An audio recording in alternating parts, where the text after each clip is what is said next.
Namaskaram Sadhguru. After inner engineering around 3 years ago, anger has almost disappeared from my life.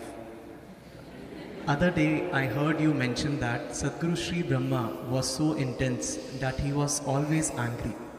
Since that day, I have this question in my mind: am I not intense enough? And are there other people who lose their temper? Are they more intense than me?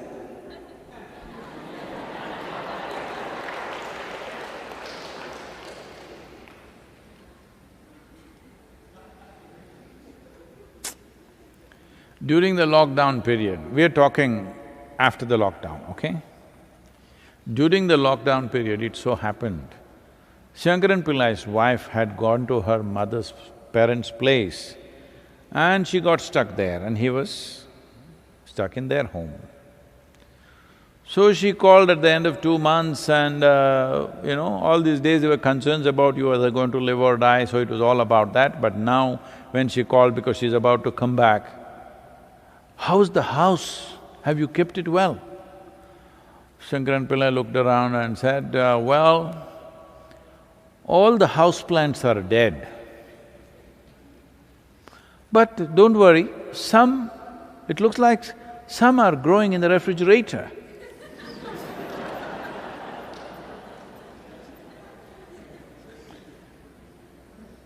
So, my anger went away and it's nice, but Sadhguru Sri Brahma was angry.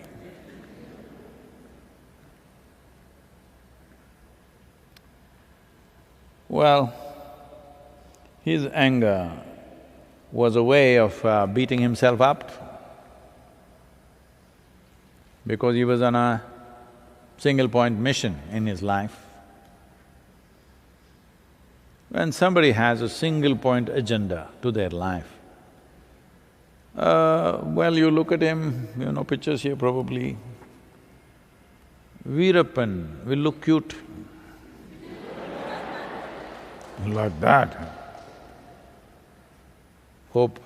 these days I don't know who is doing this. Definitely I don't think it's from the foundation, but somebody has access to these things and they're putting out all my pictures before Dhyanalinga consecration, where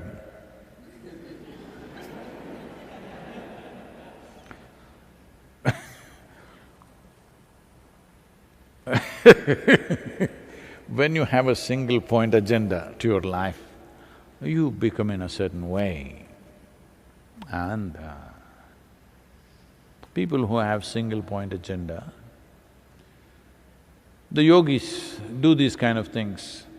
They take a bite from a scorpion because they don't want to forget their goal and sleep.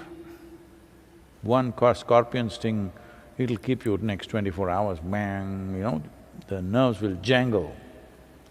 Or they will cut their finger and put a lemon on it, it'll pulsate. Have you ever tried it? It'll be going bang like that, like Shruti box, pain. So you're never going to sleep, you're never going to forget what your goal is. So similarly, you can do similar things psychologically. You put a pin into your head so that all the time it's hurting, so that you don't turn here and there. So when people have single-point agenda, different people handle it differently, some people handle it like that. He was not angry with anything, he was simply angry. Simply just like that, which is difficult for you to do. You need a reason to be angry. Somebody should do something that you don't like, only then you're angry. You're not simply angry. And above all, anger is something that costs so much energy. Most human beings cannot be angry intensely for more than 2 minutes. They will dissipate. Intense level, they may maintain rancor, they may maintain resentment. See, whenever you've been angry, just see, it's just few seconds or maybe a minute. After that, you only have maintain resentment. Resentment is sim, anger in sim. It's like a slow poison. Anger is full poison. To stay that way all the time without getting killed is not easy. So this is a certain kind of sadhana. This is coming from a culture which was bred because of an extraordinary situation. Because Adiyogi himself, when he came to Velangiri Hills, he was angry with himself. Because he failed. He's not somebody who likes to fail. He's not used to failure. So when he failed, he was just angry. It took him 3.5 months to cool down a bit. Because of that, he left certain kind of energies and he bred a certain type of yogis who took to the same thing because they're sidekicks, whatever Shiva does, do the same thing.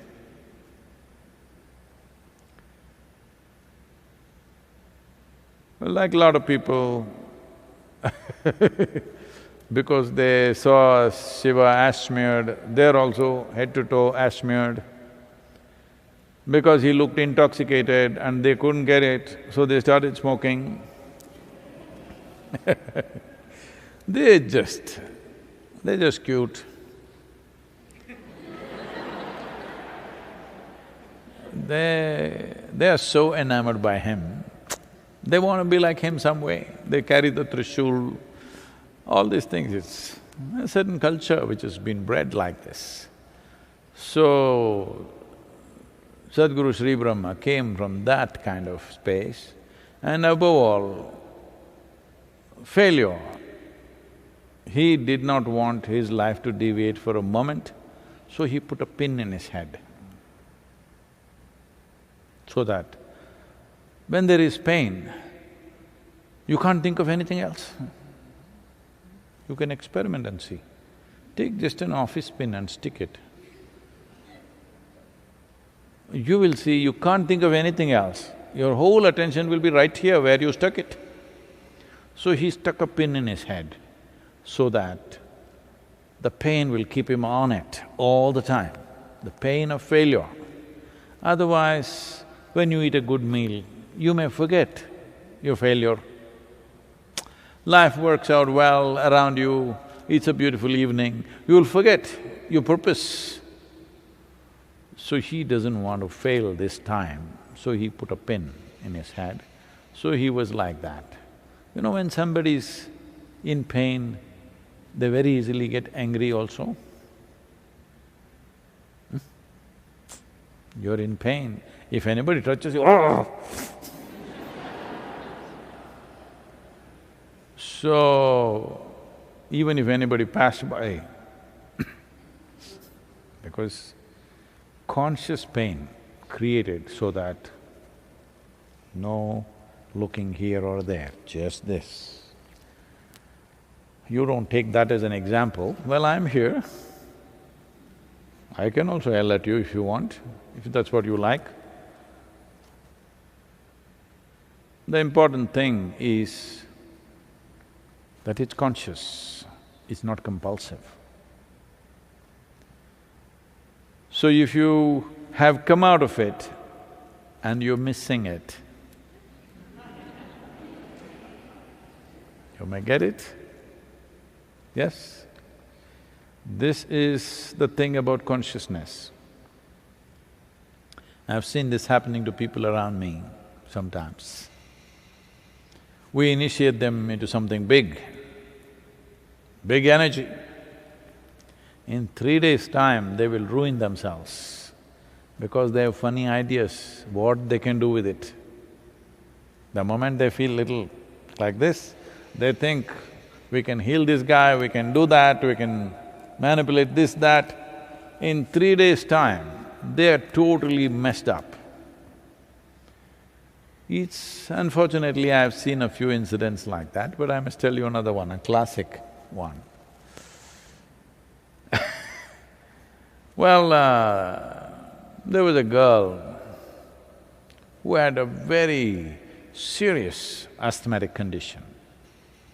That kind where every 2 weeks she's in hospital for 2 to 3 days, just simply not able to breathe. Probably most healthy people won't understand what is asthma.